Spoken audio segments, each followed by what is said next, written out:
Так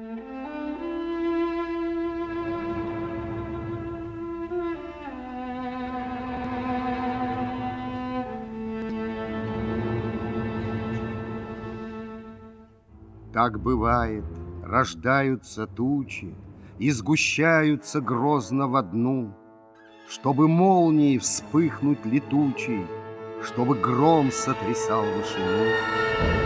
У Токташа сегодня такое вдохновение, сгустилась гроза.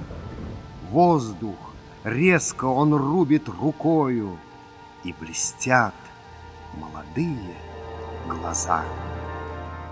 В этой стихотворной характеристике героя нашего фильма «Ходи, Токташа» раскрывается смысл его творчества как поэта, которому суждено было жить на белом свете, чтобы в яростной участвовать в борьбе. Даже само появление поэта кажется преисполнено особым смыслом. Ходи, Токташа родился в первый день нового века, 1 января 1901 года, в небольшой татарской деревне Сыркады. Именно отсюда, от традиций сельской жизни, от естественной связанности с родительским домом, свет и тепло всего поэтического пути Токташа.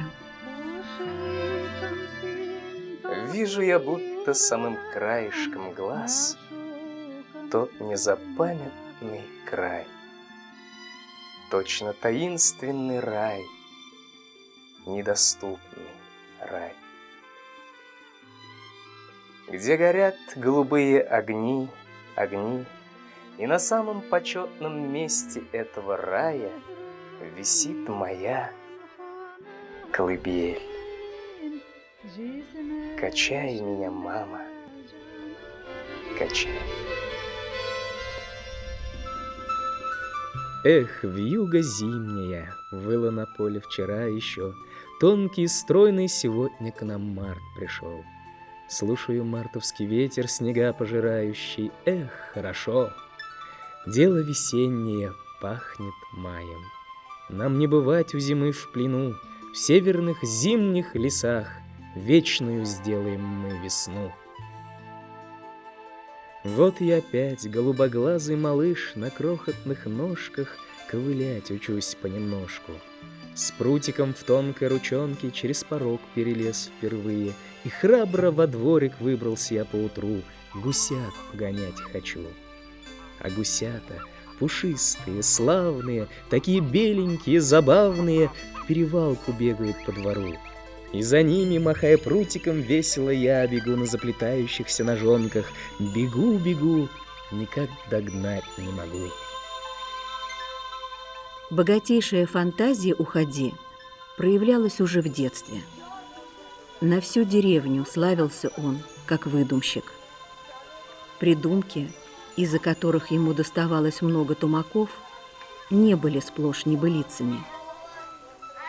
Односельчане не догадывались, что Токташ готовил себя в писателе. Я родился, чтоб таинственным звоном звездами слезы мои заблестят. От звуков моих вдохновенных песен весь край расцветет, как весенний сад. Тогда, откликаясь на зов мой могучий, и небеса, и земля задрожат. Движение — с детства основной лейтмотив поступков Токташа. Поэт по жизни всегда в пути. Я из тамбовских лесов уезжаю. Что же поделаешь, если такое сердце бунтарское, в бурях родившись и окрылившись, бежит от покоя? Имя Ходи в переводе с арабского означает «указывающий дорогу», склоняющий на правильный путь. Рокочите четкие колеса, по лесам знакомым поезд мчись, вейся, зацепляясь за березы, в рощу улетающие мысли. Поезд мчится, за окно гляжу я, Что хочу увидеть я в окне? С кем жду встречи? Кто здесь нужен мне?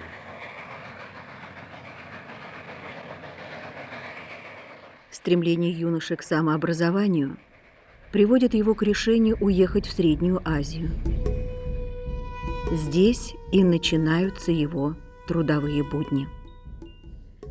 Знакомство с богатейшей восточной поэзией дает мощный импульс творчеству.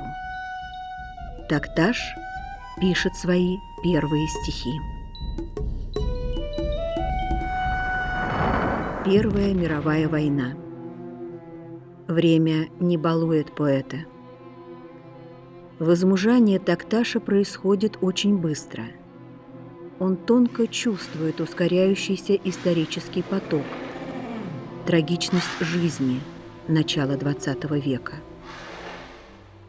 Увидел он горы костей человеческих, и кровью увидел он целое море. Взбесилась земля, блещут копья стальные, легли мертвецы на дороги земные, и адское пламя повсюду играет. Не извергаю я с небес на вашу жизнь поток проклятий.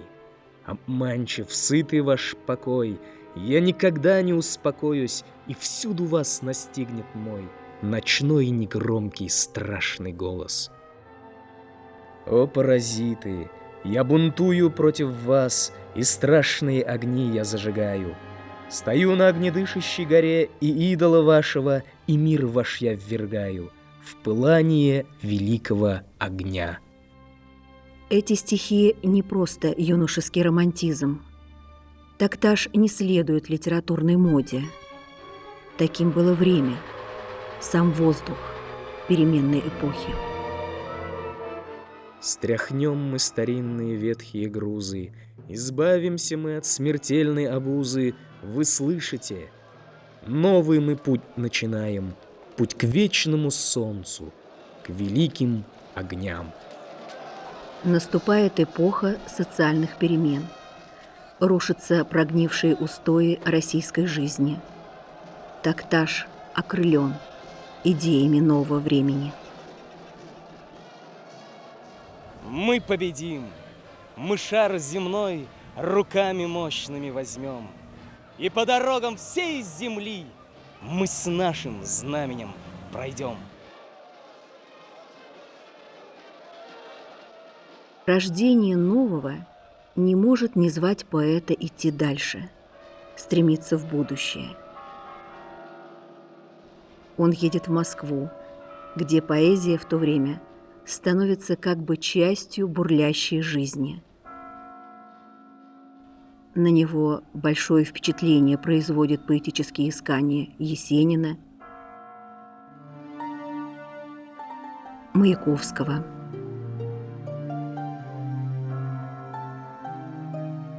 Токташ прежде всего поэт татарского народа.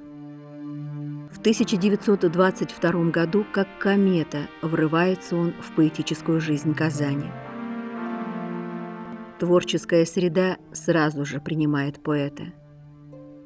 Среди его друзей писатели Габдурахман Минский, Адель Кутуй, Хасан Туфан, художник Баки Урманче, актеры, музыканты, журналисты. В Казани начинается не только новая полоса в жизни Токташа, но и открывается новый этап в его творчестве. Токташ провозглашает отказ от прежнего типа стихосложения. Ритм его произведений становится более упругим, энергичным.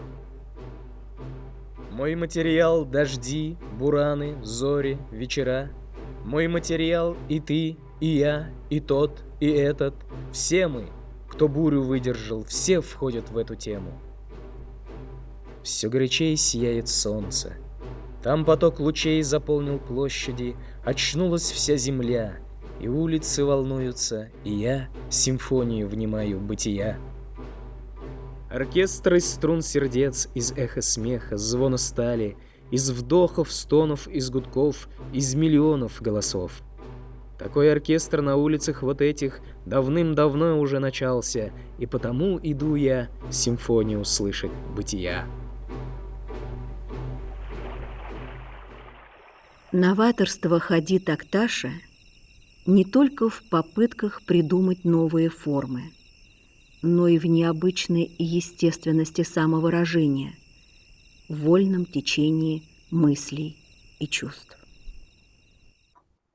А в жизни у людей противоречия, в иных раздвоенность сейчас. Себе противниками стали довольно многие из нас.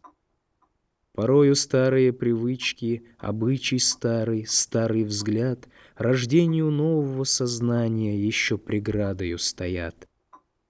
Писать кончаю, чуя бурю, и близость бешеных атак, нахлынувшему волнению не в силах противостоять. В послании в грядущий день я об этом должен написать. Мы знаем, будущее наше. Мотивы покушения на Такташа не ясны до сих пор. Возможно, учитывая классовые противоречия того времени, причиной этого происшествия могла быть попытка погасить поэтическое пламя бунтаря Хади. Никакие преграды не могут остановить симфонию жизни в поэзии Такташа. Родятся дни, все ласковее, все ярче нам светит солнце. Май настает. Весь мир надевает яркие платья, чист небосвод. Цветы разбежались по всем долинам весенним, а в лесах от кустов цветущей сирени аромат течет. Летят цветы. Прекрасен мир. Прекрасен он под этим небом, откуда миллионы звезд летят на землю белым снегом. Я видно счастлив, и земля умела ко всякой мелочи любовь мою привлечь. Любую пять земли я не считаю чуждой, везде найдется ложе, чтоб прилечь. Не знаю, сколько времени. Должно быть, вовеки не смогу я позабыть о том, как шелестит в лесах тамбовских листва осин. И вечно, может быть, в мечтах моих лесная эта чаща меня не перестанет окружать, и старые дубы, не отставая меня, повсюду будут провожать. И нет нигде таких березок белых, и нет цветов, подобных тем цветам, нет камышей нигде таких на свете, которые шумели бы, как там. И среди просторов этих юность расцвела моя, в годы бурные в полях широких, вместе с ними жил и я. Такташ умеет воссоздать музыку души. Его искренность, неподдельность многими не воспринимаются. В то время нередко устраиваются так называемые литературные суды. Как больно мне, что сегодня продажность и ложь я здесь увидел. Был бунтарем я, теперь заблудился, в гнилое болото мещанства попал. Как больно мне, что сегодня тепла здесь душевного не нахожу. Холодно мне в духоте мещанства. Друзей я искал надежных, а здесь доброхотов жалких, полно упрямых, крикливо спорящих. Ужели меня их делишки и дрязги скоро задушат и ослепят? Ужель в груди у меня потухнет пылавший так жарко бунтующий ад? В его стихах самое главное отсутствует вера в завтрашний день. Какое-то упадничество, я бы сказал, декадентство. Это же самый реакционный, самый нам мешающий идти вперед течение в литературе. Точно, в его стихах ангелы, демоны, еще какая-то непонятное что-то. Символистам у нас не место. Хади Такташ не наш человек. Он попутчик. Надо отлучить Токташа от нашей пролетарской литературы. Я не порадую мерзких врагов, перевернуть их мирок продажный, его разломать, взорвать я готов. Пора, разобьем эту жизнь гнилую, она доживает последние дни. Слышу, идут молодые силы, все ближе, ближе они. Хади Такташ выходит победителем в литературных боях. Читатели понимают поэта. Он любимец публики, ее кумир. Но особенно притягателен Такташ для молодежи. Молодые люди постоянно окружают поэта. Именно в это время Хади встречает свою будущую любимую жену Гульчиру Мансурову, студентку Казанского университета.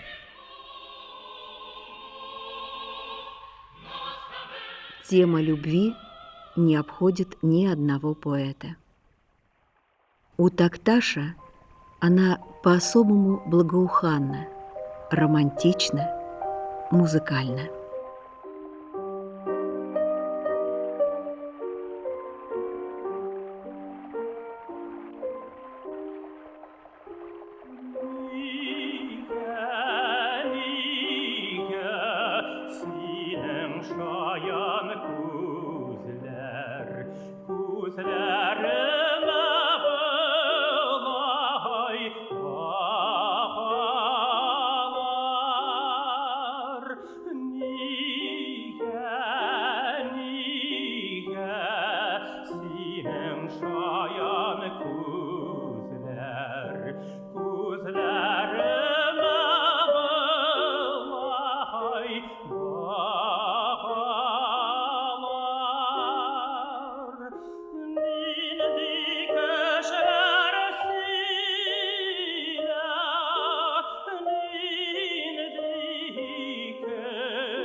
Популярность поэта хотят использовать и власть имущие. Тоталитарное государство добивается полного единомыслия и абсолютного послушания. Токташ, руководство предлагает тебе напрямую выполнять наши требования по пропаганде партийных идей. Со своей стороны мы поможем тебе по дому и по работе. Я не могу по приказу писать стихи. Я лишь могу писать тогда, когда сердце что-то подсказывает, или же вдохновение, а так вы уж меня извините, я не могу. Ну, не могу я так. Такташ как личность, как человек, имеющий яркую индивидуальность, всем творчеством противопоставляет себя демагогии и порабощению души. А уже наступают годы сталинских репрессий.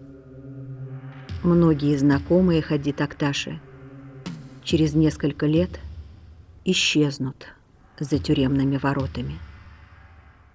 Такая судьба могла быть уготована и ему, популярному поэту.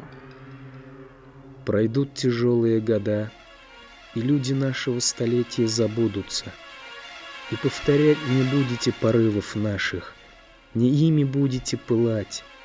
Иные страсти разгорятся, и не поймете вы, о нет.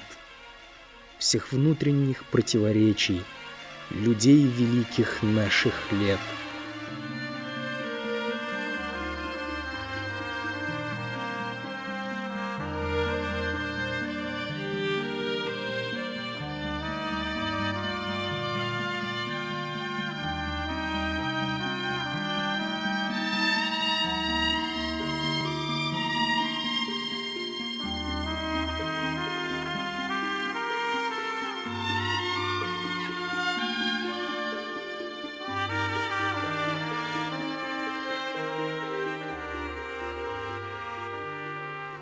Хади Такташ поскромничал. Теплота его поэтического сердца, жар любви к людям постоянно притягивают все новые и новые поколения читателей. Ну, о поэте однобоко мы не имеем права рассуждать. Даже о любом поэте, а Такташе, о титане, обновлении поэзии тем более нельзя. Он многогранен, он удивительно богат на нюансы и так далее. Он и как поэт, и как личность, с его жизнью, его стремлениями, с его видением мира, это большой пример для поэтов. Звезда на небосклоне поэзии. Вот так я сказал бы. Для нас, преподавателей, Такташ – поэт, находившийся в постоянном поиске прекрасного. Свое творчество удивительно разнообразное и грандиозное он наполнил добротой, светом, красотой, любовью. На уроках татарской литературы мы, преподаватели и студенты, вдохновляемся теплотой и светом его лирических стихов. Такташ, он самый красивый поэт. Я очень люблю и знаю наизусть его поэмы, как «Махаббат Таубасы», «Алсу». «Алсу» – это как будто мой прототип. Я думаю, что даже через 100 тысяч лет у любой девушки сердце будет волноваться при чтении стихов Такташа. Творчество Хади Такташа – это творчество, находящееся на одной волне с сердцебиением молодежи, в том числе и современной. Поэт, в 30 лет остановивший для себя течение времени, остановивший себя для течения времени, никогда, ни в коем случае не может состариться. Ровно так же, как не могут состариться стихи такого поэта. Поэтому Такташ вечно молодой и вечно молодежный. И своим бунтарством, и своим максимализмом, и, может быть, даже порою своей наивностью. Говорят, судьба – совокупность случайностей, а может, закономерностей. Такташ горел слишком ярко, и, может быть, и поэтому столь скоротечной оказалась его жизнь. Поэт прожил всего 30 лет.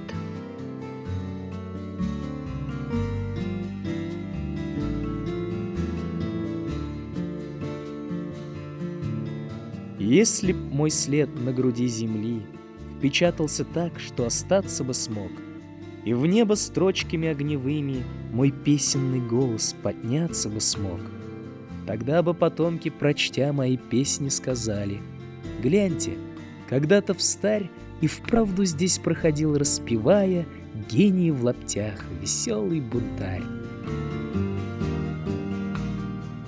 Пройдут годы, много-много веков пройдет, и снова жизнь украсит и землю, и небосвод. Солнце в небе будет так же плыть, вечно плыть и плыть, смеяться, светить.